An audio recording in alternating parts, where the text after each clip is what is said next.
Despite their fondness for high-tech skyscrapers and modern conveniences, the use of some technologies is raising alarm bells in the Arab world's largest economies. Saudi Arabia and the United Arab Emirates are demanding that Canadian phone maker Research in Motion provide backdoor access to secure data from its Blackberry users or risk suspension of its popular messaging services.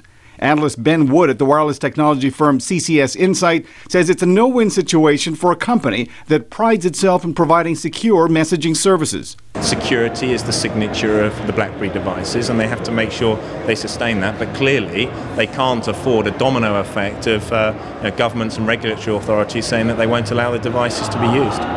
India and Indonesia are among a group of other countries also taking issue with RIM because of what they say are threats to national security. U.S. government officials say such concerns are legitimate, but digital rights advocates worry about the potential for abuse, especially by authoritarian regimes. Leslie Harris is president and CEO at the Center for Democracy and Technology in Washington.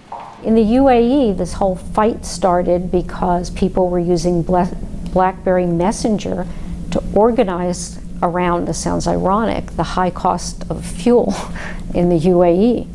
It was a political organizing, not necessarily one that would touch on national security. Reports indicate that discussions between Saudi Arabia and the maker of Blackberry are making progress, but the UAE has given the company until October to comply. Harris says the individual's right to privacy is at risk, and consumers should be wary that anything they text or post online can and may be used against them. It's not just government access, it's lawsuit access. It's, where you've been in the middle of a divorce and a child custody. This is starting to happen. Harris says the Blackberry discussion is worthwhile if it makes people think twice about how much information they make public, and helpful if it prompts governments to enact stricter safeguards. The danger to consumers is that you put more and more information online, the companies collect it, they sell it, they bring it together into fairly rich portfolios of who you are, what you're doing, and then the government, because the legal standards are so low, can just get it.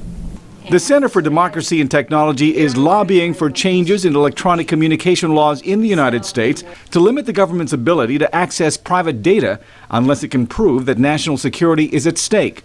The CDT also says that companies such as RIM should be more transparent in their dealings with governments so consumers are aware of the risks. Mil Arcega, VOA News.